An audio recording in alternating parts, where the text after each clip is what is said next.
आज आमे बनैबा कदली भंडार बरा पखाल गरम सबुथिरे जमीजिब। आपण सेमितिरे मध्य आकु खाई पारिबे आउ संध्यार स्नैक्स भावरे नहीं पारिबे। आउ याकु बनैबा बहुत सहज। कदली फूल आम देह पई बहुत हितकर होइथाय। जदि आपण ए रेसिपी बनै नाहंती ताहले थरे ट्राए करंतु, देखिबे आपन को बहुत पसंद आसीबो। एमितिरे भी आमे कदली रे मंजा भी तरकारी करथाउ, भंडा भी तरकारी करथाउ, किंतु एही भली उपाय रे थरे बनातु, आपन को निश्चिंत भल लागिबो। एही रेसिपी पई एही रेसिपी बनैबा पई मु नेइछि एठी कदली भंडाटे आनिछि। देखंतु कदली भंडाटा को मु बिछे के आनिछि।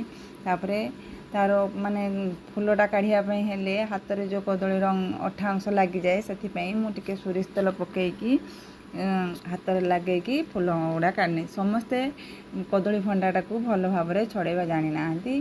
देखंतु एही भली भाबरे सबु जाक फूल को काढ़ी नहीं सारा परे तार जो थिबो गोटे प्लास्टिक भलिया पार्ट थिबो तार छोट एही भली देखंतु एईटा को भल भाबरे आपण काढ़ी नेबे। सबु जाक भंडारू एही भली भाबरे छड़े नेबे। आ तार जो भितर गोटे एही भली अंश थिबो प्लास्टिक रे गोटे खाड़ भली थिबो ताकू मध्य काढ़ी नेबे। याकू जदि आमे न काढ़ीबा हमर रेसिपीटा भल हेबो नाही। देखंतु मो सबु जाक फूलरू एही भली भाबरे बाहर करि नेइछि। आमे कदली रे तो मंजा तरकारी करिछु, भंडा रे भंडा तरकारी करछु, भंडा कोफ्ता करछि, भंडा रे पतुआ करछि। आउ एईटा हला हमरो कदली रे फूल रे जो आमे बरा तयारी करछि।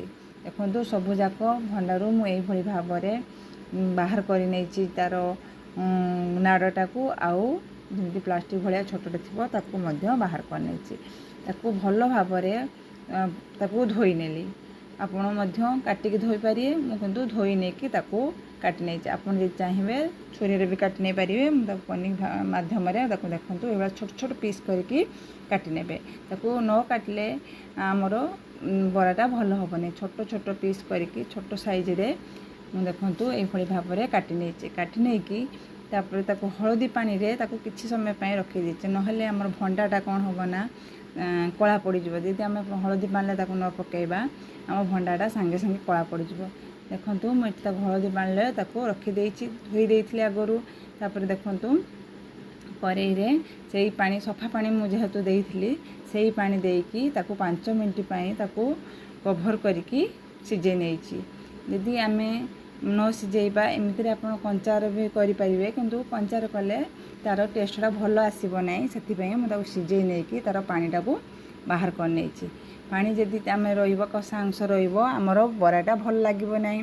देखंतु तापरे गोटे स्टेनर साहाय्य रे छाणी नै साला परे गोटे चामच साहाय्य रे दबाई देकी तार पानी उड़ा बाहर कर नेइछि। देखंतु एई भली भाबरे पानी उड़ा देखंतु केमिति बाहर कर नेइछि।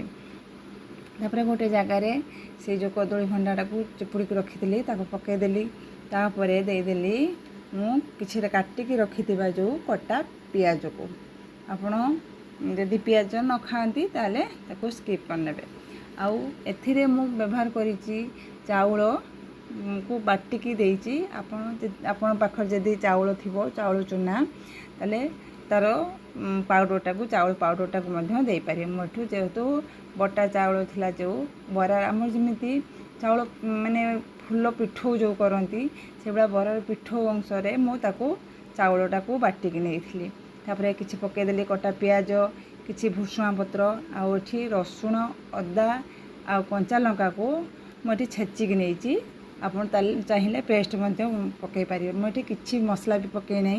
हाफ चामच हळदी गुंड पकेइछि, आउ टिके राग पई लंका गुंड पकेइछि, आउ गोटे चामच को अल्प टिके पकेइछि लुण, कारण स्वाद अनुसार मु लुण पकेइछि। आउ एठी नेइछि 2 चामच बेसन। बेसनटा नेले तार बाइंडिंगटा ठीक से हम। जेहेतु मो चाउल पेस्ट नेइछि सेति 2 चामच बेसन नेइछि। आउ तार फ्लेवर आसे भल टिके फ्लेवर आसे मोटे गोटा जीरा यूज करछि। गुंड जीरा देइनी, गोटा जीरा नेइ ताको भल भाबरे देखंतु ताको गोळै नेइछि, चकटी नेइछि। जेमिति एमिति हाथ रे देखंतु मो एभा कर देखुछि जेमिति तार शेप हबो बा बाइंडिंगटा हेबो।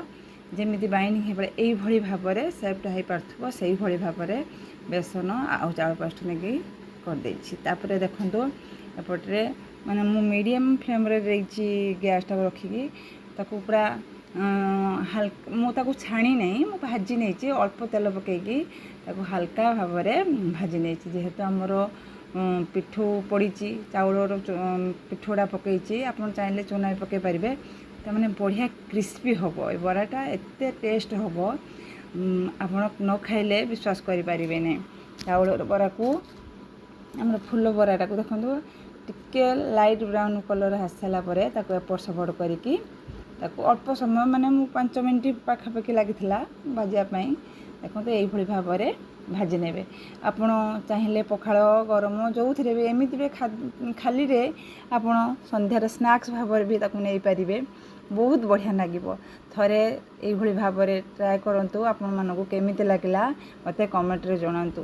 ଯଦି ମୋର ଏଇ ଛୋଟ ରେସିପିଟି ଭଲ ଲାଗିଥିବ ତାହେଲେ ଲାଇକ୍, ସେୟାର ଆଣ୍ଡ କମେଣ୍ଟ କରିବାକୁ ଭୁଲିବେ ନାହିଁ। ଫେସବୁକ୍ ପେଜ୍ ଦେଖୁଥିଲେ ଫଲୋ କରିବାକୁ ଭୁଲିବେ ନାହିଁ। ମୁଁ ପୁଣି ଆସିବି ଆଉ ଗୋଟେ ନୂଆ ରେସିପି ସହିତ। ସେତେ ପର୍ଯ୍ୟନ୍ତ ବିଦାୟ ଦିଅନ୍ତୁ। ରହିଲି।